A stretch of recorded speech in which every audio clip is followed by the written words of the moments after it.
Are you tired of putting endless hours into maintaining your yard and getting little result? If so, then a food forest is a solution for you.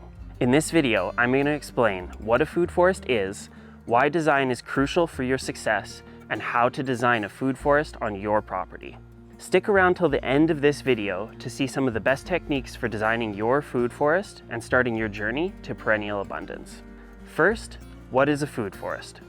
A food forest is a type of garden that's designed to mimic the structure and the function of natural forest ecosystems.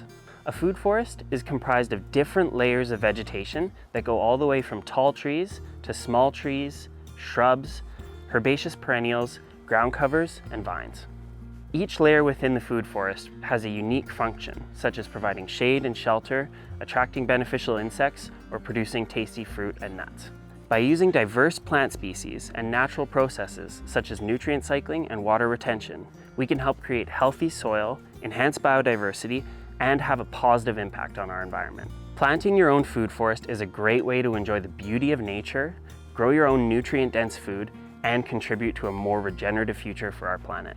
Now that we know the basics, let's get into some of the details. Before we start thinking about what plant species we're going to grow and where we're going to put them, there's some bigger picture things that we need to think about in order to get our food forests right. A mantra that we use when we're designing any scale of property is water, access, and structures.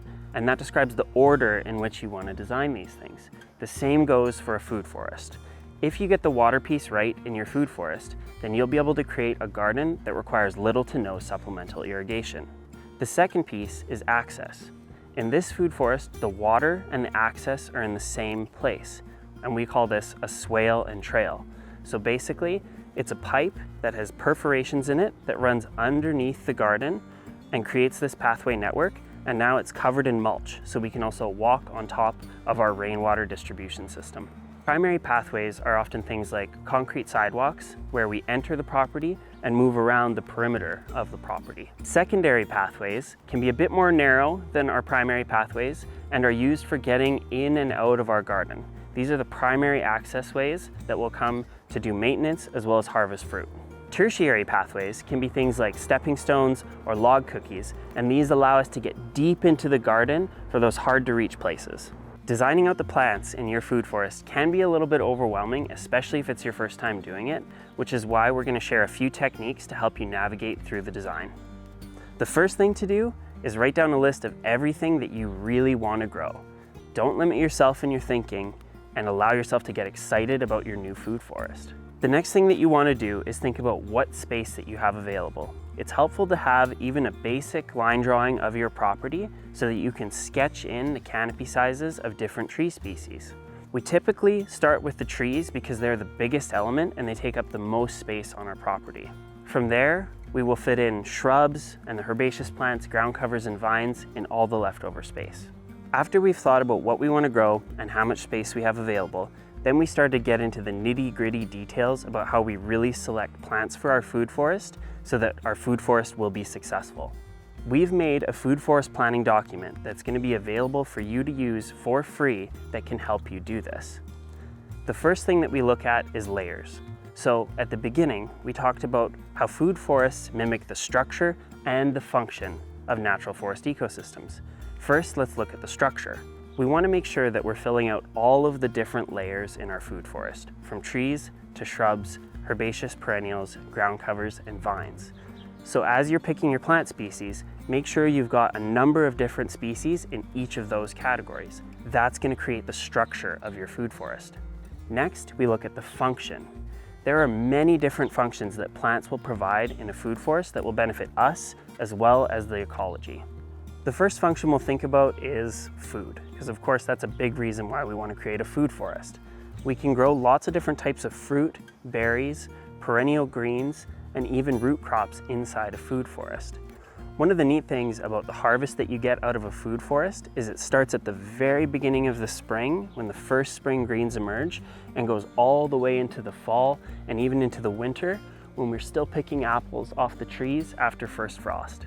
How do we make a food forest truly low maintenance? Well, first, let's think about what kind of work do we typically have to do in our gardens? Well, of course, there's planting, which in a food forest, being that everything is perennial plants, means that we only have to plant it once and then we're done. Some of the other main things that we'll do on our properties is things like watering, weeding, and fertilizing. So we've covered watering already, in this case with passive rainwater harvesting inside the swales in the food forest. Now let's talk about weeding. Well, in a food forest, we fill every niche where life wants to live with desirable plants. One of the most important layers for minimizing weeding in our food forest is the ground cover layer. That can be things like clover or strawberries.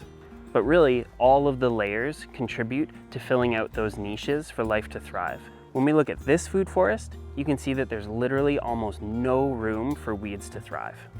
Another function that both our plants and our management techniques can provide inside our food forest is fertilizing.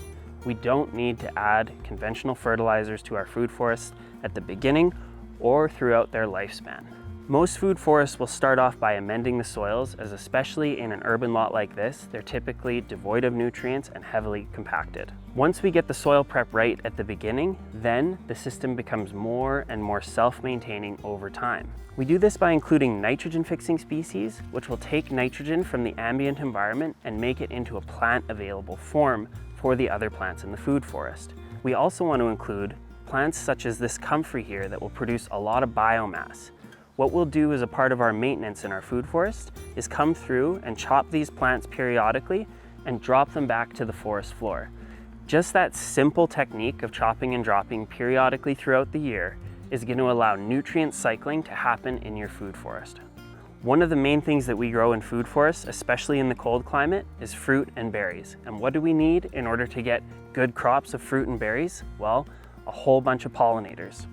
You can see in this garden that we have many different types of flowers that are going to attract both pollinators as well as predatory insects that are going to come in and eat pests. When we start to combine all of those different layers that make up the structure of the food forest with the different functions that the plants can provide, then we know that we're on the right track for success in our food forest. Looking at this sheet, you can see how much planning goes into something seemingly simple like plant selection. However, with the right help, you can break it down into a systematic and simple approach. If you'd like to learn more about everything that goes into creating these self-sustaining properties, then follow us here for more content. If a holistic and self-sustaining property is something you're ready for, yet you don't know where to start, check us out at fifthworld.com, where we can help you bring your vision to life.